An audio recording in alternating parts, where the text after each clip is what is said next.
ಅಸ್ಸಾಂ ಪ್ರವಾಸದಲ್ಲಿರುವ ಪ್ರಧಾನಿ ನರೇಂದ್ರ ಮೋದಿ ಇಂದು ಗುವಾಹಟಿಯಲ್ಲಿ ಪಿಎಂ ಕಿಸಾನ್ ಸಮ್ಮಾನ್ ನಿಧಿಯ 22ನೇ ಕಂತಿನ 18,640 ಕೋಟಿ ರೂಪಾಯಿ ಅನುದಾನವನ್ನು ಬಿಡುಗಡೆ ಮಾಡಿದರು. ಇದೇ ವೇಳೆ ಗುವಾಹಟಿಯಲ್ಲಿ 19,500 ಕೋಟಿ ರೂಪಾಯಿ ಮೊತ್ತದ ವಿವಿಧ ಯೋಜನೆಗಳಿಗೆ ಚಾಲನೆ ಮತ್ತು ಶಂಕುಸ್ಥಾಪನೆ ನೆರವೇರಿಸಿದರು. 150 ಮೆಗಾವ್ಯಾಟ್ ಜಲವಿದ್ಯುತ್ ಯೋಜನೆಗೆ ಚಾಲನೆ ನೀಡಿದರು. ಬಳಿಕ ಚಹಾ ತೋಟದ ಕಾರ್ಮಿಕರಿಗೆ ಜಮೀನು ಪ್ರಮಾಣ ಪತ್ರ ವಿತರಿಸಿದರು.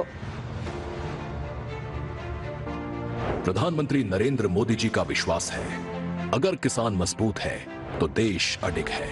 अगर किसान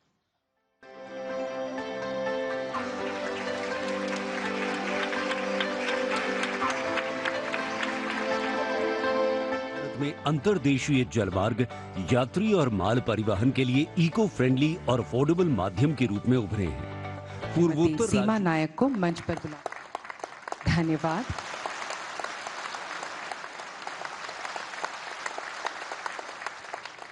मैं माननीय प्रधानमंत्री महोदय से निवेदन कर ಈ ಸಂದರ್ಭದಲ್ಲಿ ಪ್ರಧಾನಿ ಎನ್ಡಿಎ ನೇತೃತ್ವದ ಸರ್ಕಾರ ಸದಾ ರೈತರ ಪರವಾಗಿದೆ.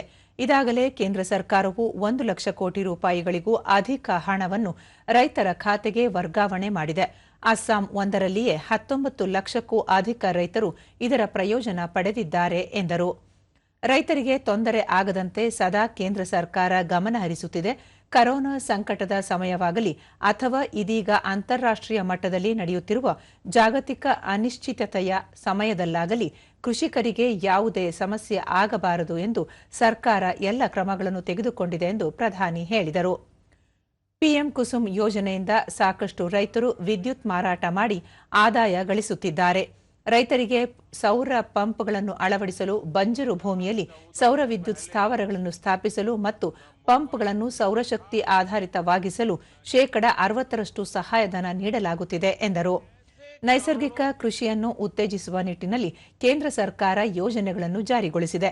ದೇಶವನ್ನು ಆತ್ಮನಿರ್ಭರ ಮಾಡುವ ನಿಟ್ಟಿನಲ್ಲಿ ಇದು ಅತ್ಯಂತ ಪ್ರಮುಖವಾಗಿದೆ ಎಂದ ಪ್ರಧಾನಿ, ಕಾಂಗ್ರೆಸ್ ಸರ್ಕಾರ ಇಂತಹ ಯುದ್ಧದ ಭೀತಿಯ ನಡುವೆಯೂ ಇಲ್ಲಸಲ್ಲದ ವದಂತಿಗಳನ್ನು ಹರಡುವ ಮೂಲಕ ಭೀತಿ ಹೆಚ್ಚಿಸುತ್ತಿದೆ ಎಂದು ಹೇಳಿದರು. 8,000 करोड़ रुपए मिल चुके हैं। साथियों, मुझे याद है जब पीएम किसान सम्मान निधि योजना शुरू हुई तो अफवाहें फैलाने में, झूठ बोलने में माहिर कांग्रेस वाले कहते थे कि इस योजना का पैसा आज भले मोदी देता है लेकिन चुनाव के बाद वापस करना पड़ेगा। ये झूठ बोलने में ऐसे एक्सपर्ट है, लेकिन आज सम्मान निधि की ये योजना देश के छोटे किसानों के लिए सामाजिक सुरक्षा का एक माध्यम बन